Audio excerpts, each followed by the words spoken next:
तोते और कबूतर भैया, आपको पता है कि जंगल में बरसात का मौसम आने ही वाला है। क्यों ना हम पास वाले जंगल से दाना लाकर जमा कर लें। कल मैं गई थी पहाड़ों की ओर। वहाँ जो नदी है वो भी सूखी हुई है, लेकिन उस नदी में ढेर सारे चावल उगे हुए हैं। अगर आप मेरी बात मानो तो हम सब मिलकर वो चावल के पौधे काटकर अपने अपने घरों में जमा कर लेते हैं, और जब बरसात शुरू होगी तो हमें भोजन की कोई कमी नहीं होगी। चिड़िया बहन, अब तो मौसम बदल गया है। अब कहाँ इतनी देर बरसात होती है। अगर 1 या 2 दिन बरसात हो भी गई तो गुजारा कर लेंगे। हाँ चिड़िया बहन, कबूतर ठीक ही कह रहा है। वो नदी तो है भी बहुत दूर, हमसे इतनी दूर नहीं जाया जाता। जैसे आप दोनों की मर्जी। मुझे तो डर लग रहा था बरसात से, इसीलिए आई थी आपके पास। फिर मानो चिड़िया वहाँ से चली जाती है। वो सीधा कब्बों के पास जाती है। बादल और बिजली, मैं बहुत परेशान हूँ। अरे क्या हुआ चिड़िया, तुम तो हर समय परेशान ही रहती हो। बिजली बहन, बरसात होने वाली है। हमारे पास इतना भोजन नहीं है जो हम बरसात में खा सकें। पहाड़ों वाली नदी में ढेर सारा अनाज उगा हुआ है। अगर बारिश हो गई तो नदी में पानी आ जाएगा और वो सारे चावल खराब हो जाएंगे। आप दोनों भी मेरे साथ चलो, हम मिलकर वो चावल ले आते हैं। चिड़िया, बहुत दूर की सोचती हो तुम।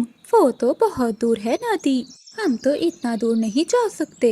हाँ चिड़िया, अगर तुमने जाना है तो जाओ, हमें क्यों लेने आई हो। बस आ जाती हो रोज नए नए भाषण देने। फिर मानो चिड़िया चुपचाप वहाँ से अपने घर लौट जाती है। मेरी तो कोई बात नहीं सुनता। न जाने क्यों पक्षियों को चिंता नहीं है क्या खाएंगे सब। अगर बरसात ज्यादा दिन के लिए आ गई तो। मामा, अगर मैं चलूँ तो आपके साथ, हम दोनों मिलकर वो अनाज लाकर अपने घर में जमा कर लेते हैं। मामा, मैं काम कराऊंगी आपके साथ। मैं चावल के पौधों को इकट्ठा करूंगी और आप उन्हें उठा उठा कर घर ले आना। ठीक है मीना बेटी, हम सुबह ही जाएंगे। फिर वो दोनों माँ बेटी सो जाते हैं। अगली सुबह चिड़िया और उसकी बेटी सुबह सुबह ही निकल जाती हैं। मामा, यहाँ तो चावल के ढेर सारे पौधे हैं। हाँ मीना बेटी, नदी सूखी हुई है ना, इसलिए। अगर बरसात हो गई तो ये सारे चावल पानी में डूब जाएंगे। फिर वो माँ बेटी मिलकर चावल के पौधे तोड़ते हैं। मामा, आप ये चावल घर ले जाएं, मैं तब तक और इकट्ठे करती हूँ। फिर मानो चिड़िया वो चावल लेकर घर जाती है और उसकी बेटी मीना और चावल तोड़ने लगती है। बादल जी, वो देखो चिड़िया, चिड़िया हो गई पागल, चिड़िया हो गई पागल। बरसात आई नहीं और तैयारी ऐसे कर रही है जैसे शाम को ही बरसात हो जाएगी। मानो चिड़िया बिजली की बात अनसुनी करके वहाँ से चली जाती है। चिड़िया अपने घर में चावल रखकर जब वापस आती है तो वो कौवे वहीं बैठे हुए थे। बिजली बहन, जाना है तो आ जाओ, वहाँ ढेर सारे चावल हैं। अगर बारिश आ गई तो तुम दोनों भूख से मरोगे और वो सारे चावल पानी में खराब हो जाएंगे। जाओ जाओ, तुम ही करो पहाड़ों की सैर, हमें कोई जरूरत नहीं है। फिर वो माँ बेटी सारे चावल इकट्ठे करके अपने घर ले आती हैं। ऐसे ही 2-4 दिन गुजर जाते हैं। एक सुबह आसमान पर गहरे बादल छा जाते हैं। ऐसे लग रहा था कि दिन में रात हो गई हो और फिर तेज बारिश शुरू हो जाती है। मामा, बारिश कितनी अच्छी लग रही है। हाँ मेरी जान, अब हमें कोई चिंता नहीं है इस बरसात की। बारिश फिर ही अच्छी लगती है जब कुछ घर में खाने को हो। शाम हो जाती है लेकिन बारिश अभी तक नहीं रुकी थी। बारिश तो पहले से भी ज्यादा हो गई थी। बादल जी, सबसे निकम्मे तुम ही हो जंगल में। बारिश आज शुरू हुई है और हमारे पास एक दिन का भी दाना नहीं। चुप कर कर बैठ जाओ बिजली, तुम्हारा पेट है या कुआं जो भरता ही नहीं। अभी सुबह ही तो दाने खाए थे। जब बारिश रुकेगी तो ला दूंगा तुम्हें कुछ खाने को। ऐसे मौसम में तो मैं किसी के यहाँ चोरी भी नहीं कर सकता, क्योंकि सभी पक्षी अपने अपने घोंसलों में बैठे हैं। और फिर सारी रात बारिश होने के कारण हर तरफ पानी ही पानी जमा हो गया था। कबूतर यार, मुझे तो बहुत भूख लगी हुई है। अगर चिड़िया की बात मानी हुई तो आज हम भी बरसात के मजे ले रहे होते। हाँ चीकू यार, ऐसी बारिश में भूख से मरने से अच्छा है कि हम कहीं से दाना ढूंढ कर लाएं। चलो कबूतर, बादल के पास चलते हैं। फिर तोता और कबूतर तेज बारिश में कौवों के घर जाते हैं। आओ चीकू और बंटी, क्या कुछ खाने के लिए लाए हो? नहीं नहीं, हम तो खुद भूख से मर रहे हैं। दाना ढूंढने के लिए निकले थे। जंगल में हर तरफ पानी ही पानी है, इसलिए हम दोनों तुम्हारी तरफ आ गए। बादल जी, तुम भी इन दोनों के साथ दाना ढूंढने जाओ, मैं मर रही हूँ भूख से। चार कबूतर जो चिड़िया बता रही थी कि उस सूखी नदी में ढेर सारे चावल हैं, क्यों न हम वहीं जाएं, कुछ न कुछ तो मिल ही जाएगा। हाँ, बात तो ठीक है तुम्हारी बादल, ज्यादा ना सही तो थोड़ा ही सही, लेकिन कुछ न कुछ तो मिल ही जाएगा। फिर वो तीनों तेज बारिश में नदी की ओर चले जाते हैं। ये क्या तोते और कबूतर, यहाँ तो पानी ही पानी है। नदी तो पानी से पूरी तरह भर चुकी है। अगर मानो चिड़िया की बात पानी होती तो आज ऐसी तेज बारिश में अपनी जानों को खतरे में ना डालते। चलो अब वापस चलते हैं, यहाँ तो चावल का एक दाना भी नहीं है। फिर वो तीनों नाराज होकर वहाँ से चले जाते हैं। वो तीनों एक पेड़ के नीचे बैठे हुए थे।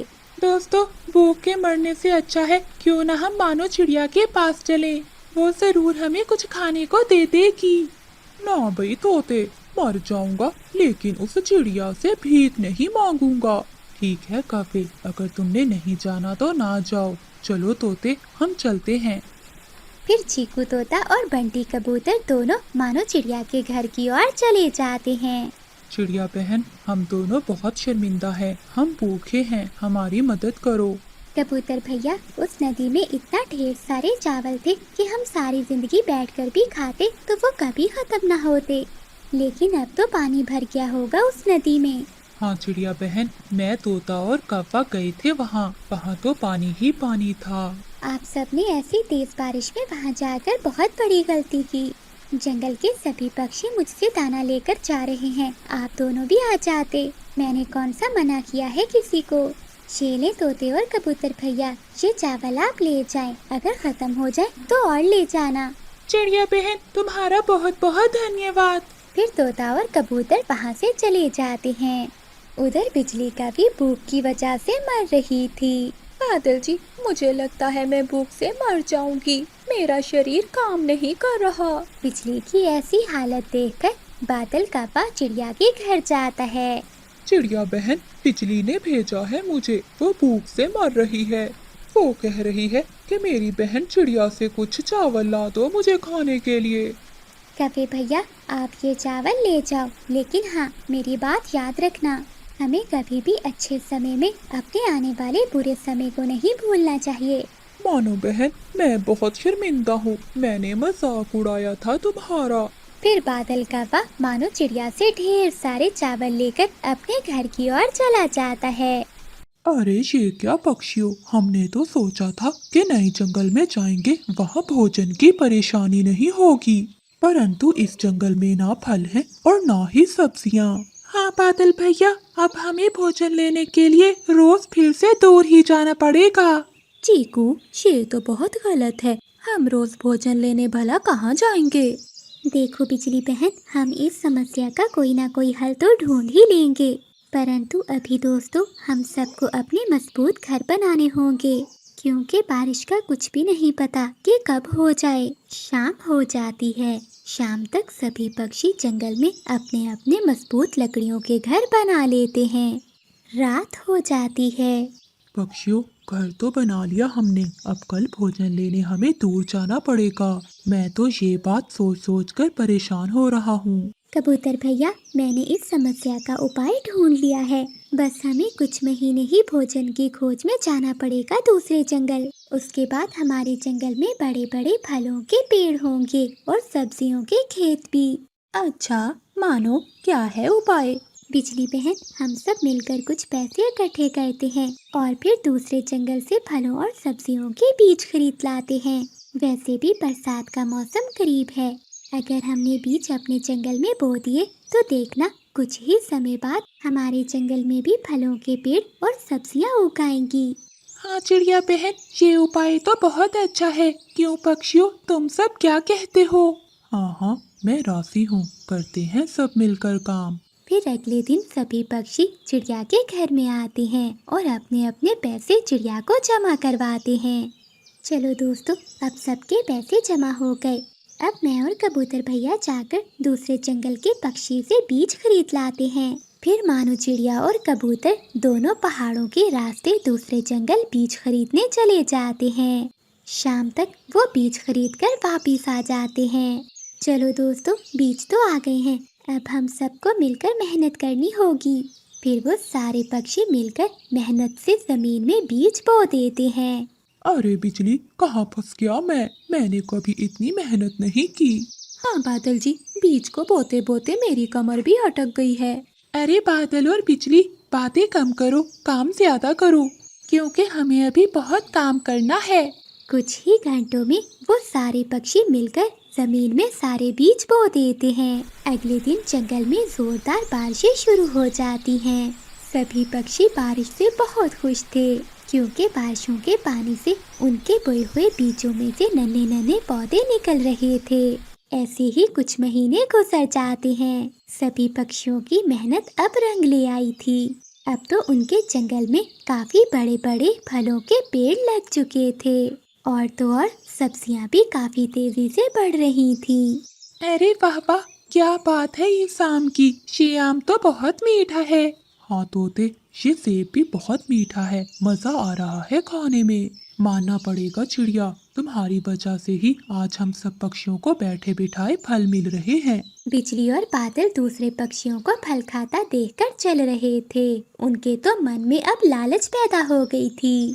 बिजली, पैसे तो हमने भी दिए थे उन बीजों के, अब उन फलों पर हमारा हक है। इसलिए मैंने सोच लिया है कि मैं उन पेड़ों से फल तोड़कर दूसरे जंगल में महंगे दामों में बेच कर आऊंगा। बादल जी, वैसे हमारी सोच कितनी मिलती जुलती है, पता है मैं भी यही सोच रही थी। उन पक्षियों को क्या पता था, बादल कव्वा तो सभी पेड़ों से कुछ कुछ फल तोड़कर अपनी बैलगाड़ी पर लादकर दूसरे जंगल ले जाता है, और शाम तक सारे फल बेचकर बहुत मुनाफा कमाकर घर लौट आता है। इसी तरह दूसरे दिन भी बादल कव्वा ऐसा ही करता है। वो सभी पक्षियों के फल बेचकर काफी मुनाफा कमा रहा था। चिड़िया बहन, बहुत हो गया, अब हम बादल कव्वे को ये सब नहीं करने देंगे। हाँ चीकू भैया, हमने ये फलों के पेड़ अपने लिए लगाए थे, ना कि बेचने के लिए। चलो सब मिलकर उन कव्वों से बात करते हैं। फिर चिड़िया, कबूतर और तोता गुस्से में कव्वों के पास जाते हैं। अरे ओए बादल के बच्चे, क्या तमाशा लगाया हुआ है तुमने? अगर सारे फल तोड़कर दूसरे जंगल में बेच दोगे तो हम सब क्या खाएंगे? हाँ बादल, हम तुम्हें ऐसा नहीं करने देंगे। याद रखो, ये सारे पेड़ हम पक्षियों के भी हैं। उन पेड़ों पर मेरा भी हक है। मैं उन फलों के साथ जो भी करूं, तुम्हें उससे क्या? बादल भैया, तुम लालच कर रहे हो, लालच ना करो, लालच का अंजाम हमेशा बुरा होता है। अरे जाओ जाओ, कब से बोले जा रहे हो, हम फल जरूर बेचेंगे। मैं देखती हूँ मेरे बादल जी को कौन रोकता है फल बेचने से। बिजली बहन, अगर आप ऐसा करोगे तो हम सब मिलकर आपको इस जंगल से निकाल देंगे। रुको रुको पक्षियों, ज्यादा गुस्सा ना करो। चलो ठीक है, ऐसा है ना पक्षियों कि मैंने तो अब दूसरे जंगल में अपने फलों की दुकान खोल ली है। अब मैं उस दुकान को बंद नहीं कर सकता। तुम सब पक्षी ऐसा करो कि मुझे एक आम का पेड़ ही दे दो।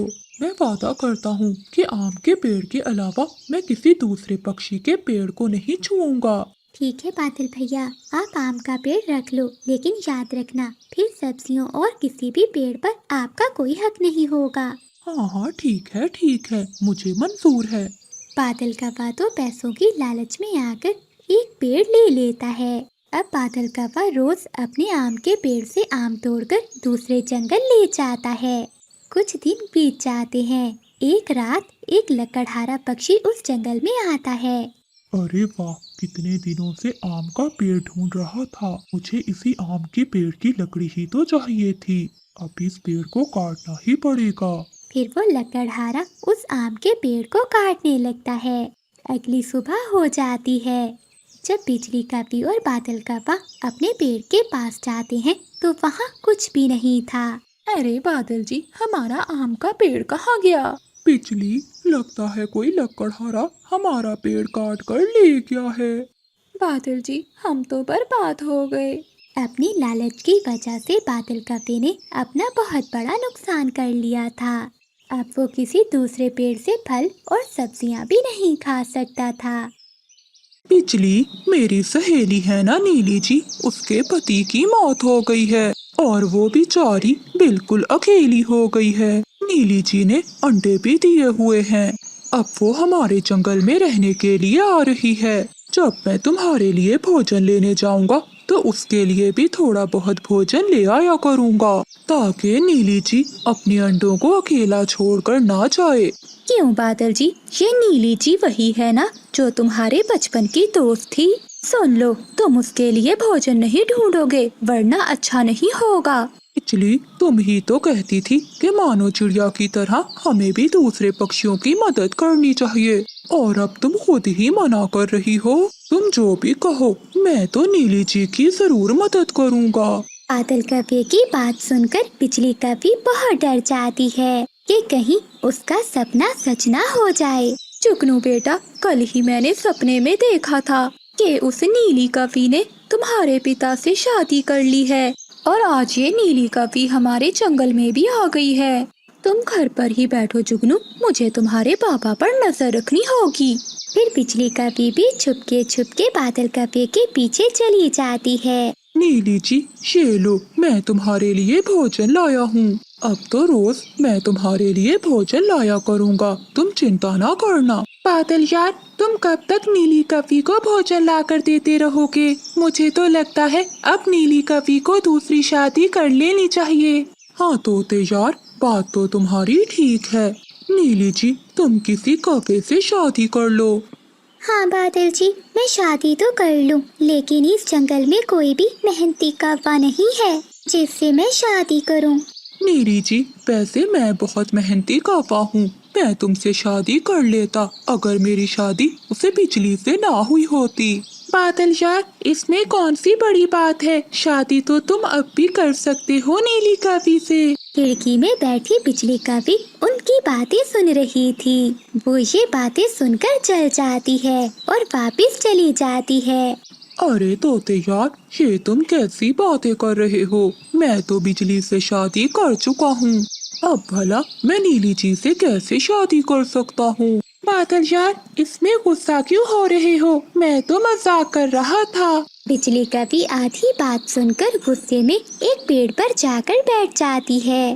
बादल जी ने तो पूरी योजना बनाई हुई है दूसरी शादी करने की, लेकिन मैं भी बिजली कवि हूँ, इसे दूसरी शादी तो नहीं करने दूंगी। अगले दिन नीली कव्वी के पेड़ के नीचे सभी पक्षी बैठे बातें कर रहे होते हैं। नीली बहन, आपके लिए बहुत सुंदर कौवा ढूंढा है चिड़िया ने। हाँ नीली बहन, भोला कौवा बहुत अच्छा है, वो तुम्हारा बहुत ख्याल रखेगा। बिजली कव्वी वहीं एक पेड़ के पीछे बैठ